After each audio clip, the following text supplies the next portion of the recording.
you said he wasn't working as hard. Right.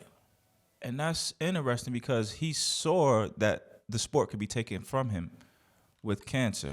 Right. You would think. You would think. So, Uncle G, I'm sorry. I'm trying to get to the bottom of like, because I heard you say that the camp wasn't the greatest, and I think this is the biggest moment. We should have the best camp. There should be no distractions at this moment. I'm trying to understand like what exactly took place prior to coming to that fight. I honestly, other than the fact that the direction wasn't being followed, and you brought principles into our fold, into our crew that didn't help, made it a bad time. Made it a really bad time. And I look back at it, it's like, with everything going on, the fight was 2 points apart. That's the worst part. I mean, I could see if he got blown out. Right. But he didn't give us 100%, and he was there. He was alive. He was a live dog in it.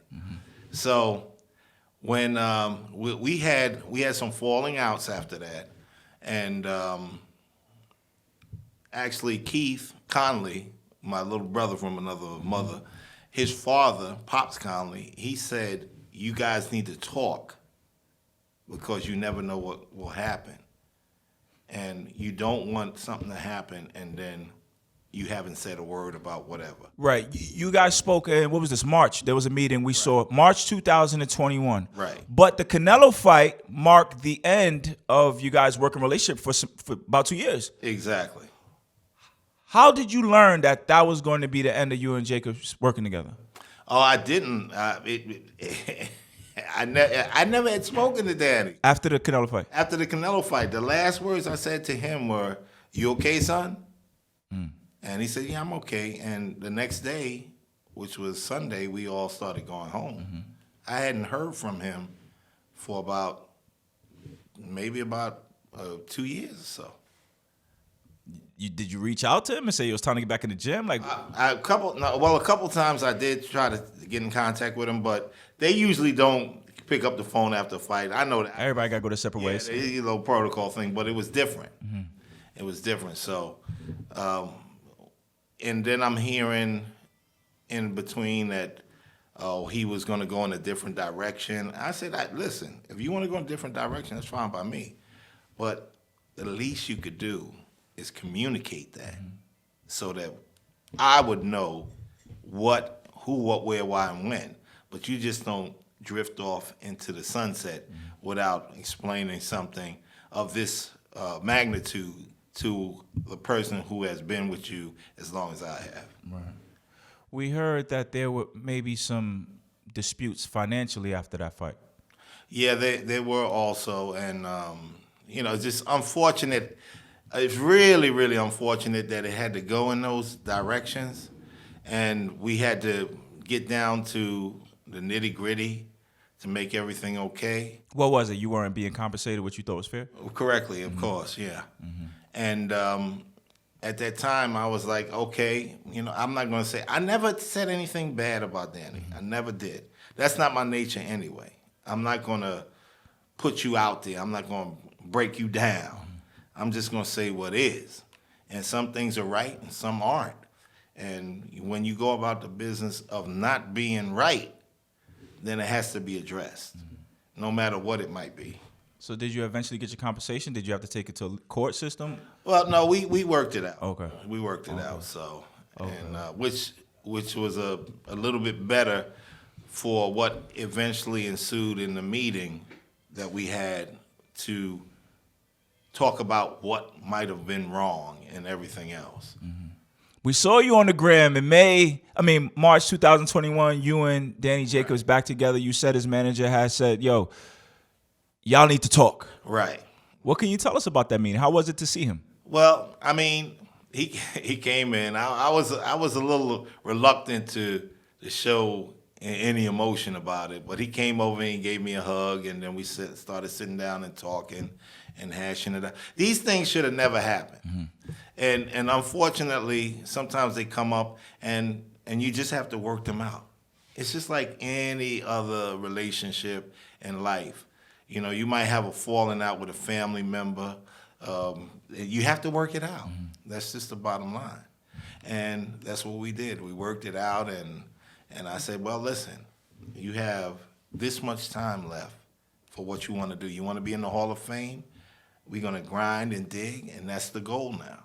Let's do everything right. Everything will be cool. And since he came back, he's been really stellar. I mean, right now, I expect the best out of Danny. If he fights 3, 4, 5 more times, whatever it might be, I expect each of these performances to be explosive. Back to the way we were working when we were working. And hopefully, with that being said, he'll have his red carpet laid down for the Hall of Fame. Excellent, excellent. Now, did you guys get into the nitty gritty about that Canelo camp specifically, about what things you weren't happy about? Oh yeah, definitely. Yeah. Definitely, without a doubt. I mean, he agreed, and there were other things like, okay, of course, it's not a one-way street, but I always respond to what I'm given. Yeah. So if I'm given garbage, I'm going to respond with garbage. And we talked about that, and let's not go there and do that again. Let's do what we need to do. Let's get right. I said, just like Canelo and his trainer on Cloud 9, we should be on Cloud 9. That's the bottom line. So let's go. Let's go. Let's go. I was reading an article from that meeting, and I think you were quoted saying you weren't sure if you guys would return to the ring. Like, that meeting was just about reconciling your differences. Right. But it seems like that's changed now. You guys are back. Yeah. Well, the initial meeting was to clarify the negativity, get that out the way. That was a major request from Pops Connolly, and we honored that request. I always listen to my elders. Yes. At this point, I'm an elder to a lot of people, so I listen to my elders so I can impart the same knowledge and intellect into those who are under me. So his request was, it only makes sense because you don't go through life not speaking to the people that you have been living your life. Yeah. So from that point on, I said, okay, Pops, this is for you. That's good, man. It was great to see you guys back together. One last thing from the Canelo fight, which, again, Uncle Dre, I'm just a casual fan, so forgive me. Something unique about that fight, we all know the day before a match, there's a weigh-in. Right. But that fight, there was a stipulation in the contract where the gentleman will weigh in not only the day before, but the morning of the fight. Right. Experts say that Canelo Alvarez was concerned about Danny Jacobs' natural size advantage, so they wanted that stipulation in. Canelo made the weight. Right. Danny Jacobs did not make the weight, and he was subjected to a fine, which was close to $1 million. What do you think about that decision? How impactful was that? Well, this was more of the fact of what was going on previously, building up to this very point. And if he was on point, it wouldn't have ever happened. But he wasn't, and I guess he said at that point, I'm not going to lose anymore. I'm done. I mean, it was a Canelo-ism. You know, Canelo set that in motion so that there'd be no type of advantages. And even with the way it went, it still wasn't an advantage. Now, like I said, if we were 100% loaded and the Glock was cocked, it would have been major trouble for Canelo. Wow. But unfortunately, we weren't, and that's what took place. Well, I'm glad everything is ironed out, and I look forward to the future.